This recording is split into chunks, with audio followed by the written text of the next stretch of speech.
આ પાનનો ઉપાય કરવાથી બદલી જશે તમારું નસીબ. તો અચૂક જાણી લેજો આ ઉપાય. રાધે રાધે. જય શ્રી કૃષ્ણ. હર હર મહાદેવ. સ્વાગત છે તમારું આ વાસ્તુશાસ્ત્રને લગતા વિડીયોમાં. આજે આપણે એક એવો ઉપાય લઈને આવ્યા છે કે જેનાથી તમે આર્થિક તંગી દૂર કરી શકો અને તમારા વ્યવસાય, ધંધા કે નોકરીમાં તમે આગળ પ્રગતિ કરી શકો. મિત્રો, ઘણા સમય એવું હોય છે કે તમે ઘણી બધી મહેનત કરો છો છતાં તમને સફળતા મળતી નથી. તમારા બધા પ્રયત્નો નિષ્ફળ જાય છે. તો આ સમયે તમે વાસ્તુશાસ્ત્રને લગતા અમુક ઉપાયો કરી શકો છો જેથી કરીને તમે તમારી તમામ સમસ્યાઓમાંથી તમને મુક્તિ મળી શકે. આ ઉપાયો કરવાથી ગ્રહોની ખરાબ અસર ઓછી થાય છે. તમારા જીવનમાં સકારાત્મક ઉર્જા આવે છે. જો તમે આ ઉપાયો કરશો તો તમારા જીવનમાં અનેક બદલાવો આવી શકે છે. તમારું જીવન સુખ સમૃદ્ધિથી ભરાઈ જશે. આ ઉપાયો કરવાથી તમારી પ્રગતિનો માર્ગ ખુલ્લો થશે. તો ચાલો જાણી લઈએ એવા ઉપાય કે જે કરવાથી તમારું ભાગ્ય બદલાઈ જશે. જીવનમાં તમને દરેક સફળતા મળશે. વાસ્તુશાસ્ત્ર એક એવો ઉપાય છે કે જ્યાં તમને કોઈ નિષ્ફળતા હોય અને ક્યાંય કંઈ પરિણામ ન મળતું હોય ત્યારે તમે વાસ્તુશાસ્ત્રનો સહારો લો છો તો તમે ખૂબ જ પ્રગતિ કરી શકો છો અને જીવનમાં કાયમ માટે આગળ વધી શકો છો.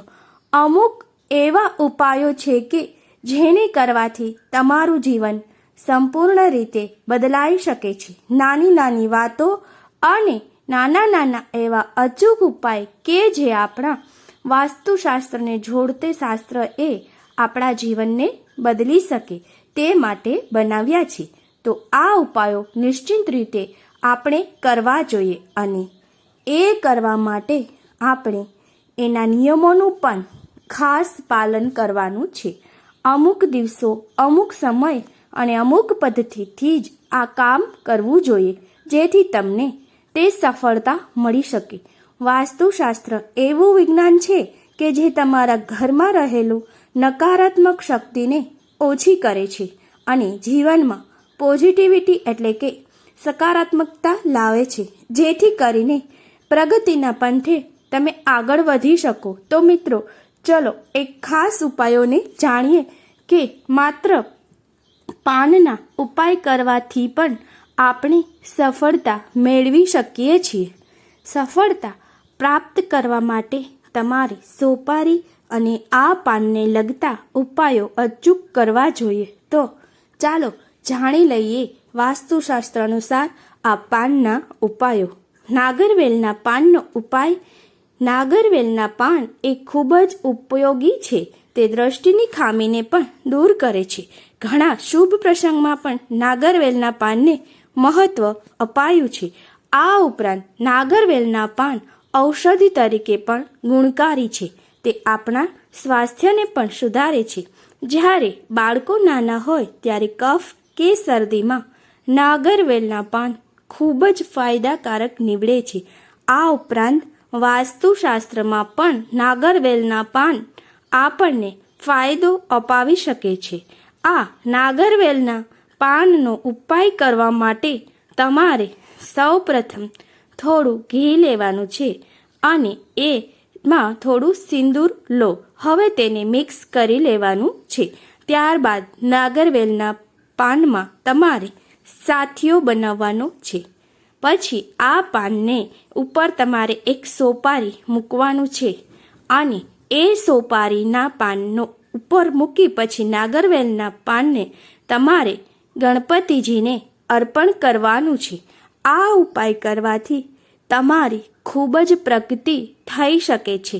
તમારો વ્યવસાય ધંધામાં ખૂબ જ પ્રગતિ થશે. જો તમારું કોઈ પાસે પૈસા બાકી હશે તો તે આવી જશે અને આ ઉપરાંત તમારી ઉપર કોઈ લેણું હશે તો તે પણ દૂર થઈ જશે. આમ તમે આ ઉપાય કરવાથી કર્જમાંથી મુક્ત થઈ શકો છો. આ ઉપરાંત આંખોની ખામી માટે પણ તમે ગુલાબની સોપારી સાથે નાગરવેલના પાનને લઈ શકો છો. પણ આપણા પૈસા કોઈ પાસે બાકી રહેલા હોય કે આપણા પૈસા કોઈ પાસે રહેલા હોય તો આ ઉપાય કરવાથી તમને તુરંત મળી શકે છે. પીપળાના પાનનો ઉપાય. તમારા પીપળાના પાનનો ઉપાય ગુરુવારના દિવસે કરવાનો છે.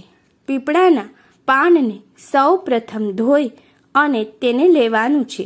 ત્યારબાદ આ સાફ કરેલા પીપળાના પાનમાં પીળા ચંદનથી ઓમ શ્રી નમઃ આ મંત્ર લખવાનો છે. હવે તમારે પીપળાના પાનને ચાંદીના સિક્કાની સાથે તમારી તિજોરીમાં રાખવાનું છે, અથવા તો એવી જગ્યાએ કે જ્યાં તમારા કાયમ માટે તમે પૈસા રાખો છો એવી જગ્યાએ આ પીપળાના પાનમાં લખેલો મંત્ર અને ચાંદીનો સિક્કો તમારે રાખી દેવાનો છે. અને જો તમારી પાસે આ ચાંદીનો સિક્કો ના હોય તો તમારે પીપળાના પાનને માત્ર ઓમ નમો ભગવતે વાસુદેવાય લખી અને કોઈ પણ પવિત્ર જગ્યાએ રાખી દેવાનું છે. અને જ્યારે આ પાન સુકાઈ જાય પછી ત્યારે તેને વહેતા પાણીમાં પધરાવી દેવાનું છે.